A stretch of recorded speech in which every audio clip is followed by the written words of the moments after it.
ನಮಸ್ತೆ ಎಲ್ರಿಗೂ. ನನ್ನ ಹೆಸರು ಶಶಾಂಕ್ ಅಂತ. ನಾನು ಮೂಲತಃ ಮಂಡ್ಯ ಡಿಸ್ಟಿಕ್, ಮಂಡ್ಯ ತಾಲೂಕು, ಅನ್ನಪೂರ್ಣೇಶ್ವರಿ ನಗರದಲ್ಲಿ ನಾನು ವಾಸ ಇದ್ದೇನೆ. ಸೊ ನಾನು ಕಳೆದ 3 ವರ್ಷದಿಂದ ಕೂಡ ನಾನು ಉದ್ಯಮವನ್ನು ಮಾಡ್ಕೊಂಡು ಬರ್ತಾ ಇದ್ದೇನೆ ಮಂಡ್ಯದಲ್ಲಿ. ಸೊ ಬೇರೆಯವರ ಕಟ್ಟಡದಲ್ಲಿ ನಾನು ಬಾಡಿಗೆ ತಗೊಂಡು ಸೊ ಅಲ್ಲಿ ನಾನು ಉದ್ಯಮವನ್ನು ನಡೆಸ್ತಾ ಇದ್ದೆ.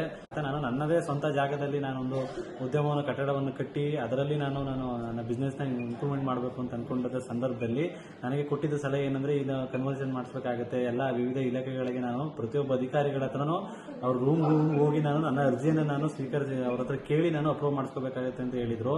ಆದರೆ ಈ ಸಕಾಲ ಕಾಯ್ದೆ ಅಡಿಯಿಂದ ಎಲ್ಲ ನಾವು ಕನ್ವರ್ಷನ್ ಅಪ್ಲಿಕೇಶನ್ ಬಂದಿರೋದ್ರಿಂದ ಪ್ರತಿಯೊಬ್ಬರು ಇಲಾಖೆಯಿಂದ ನಾವು ಏನು ಅಪ್ರೂವಲ್ ಆಗುತ್ತೋ, ಪ್ರತಿಯೊಬ್ಬರು ಆಫೀಸರ್ ಏನು ಅಪ್ರೂವಲ್ ಆಗುತ್ತೋ ಪ್ರತಿಯೊಂದು ಕೂಡ ನನಗೆ ಆನ್ಲೈನ್ ಡೇಸ್, ಸಕಾಲ ಡೇಸ್ ಏನಿದೆ ಅದರ ಡೇಸ್ ಒಳಗಡೆ ನನಗೆ ಅಪ್ರೂವಲ್ ಆಗಿ ಮಂಜೂರಾತಿ ಸಿಗ್ತಾ ಇದೆ. ಜೊತೆಗೆ ನನ್ನ ಅರ್ಜಿಯ ಸ್ಥಿತಿಯನ್ನು ನಾನು ತಿಳ್ಕೊಳ್ಳೋದಕ್ಕೆ ಯಾವುದೇ ಅಧಿಕಾರಿಗಳ ಹತ್ರ ಆಗಲಿ ಅವರ ಪ್ರತಿಯೊಬ್ಬರು ಅಧಿಕಾರಿಗಳ ರೂಮ್ ಹತ್ರ ಹೋಗಿ ನಾನು ಕೇಳಿ ಪಡ್ಕೊಳ್ಳೋ ಅವಶ್ಯಕತೆ ಇರೋದಿಲ್ಲ.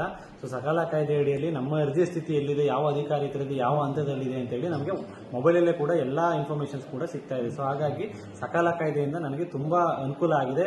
ಇನ್ನೂ ಎಲ್ಲ ಸುಮಾರು ಸರ್ವಿಸ್ಗಳನ್ನ ಸಕಾಲ ಕಾಯ್ದೆ ಅಡಿ ನಾನು ನೋಂದಣಿ ಮಾಡಬೇಕು, ಈ ಜನಗಳಿಗೆ ಅನುಕೂಲ ಮಾಡಿಕೊಡಿ ಅಂತ ನಾನು ಕೇಳ್ಕೊಳ್ತೀನಿ.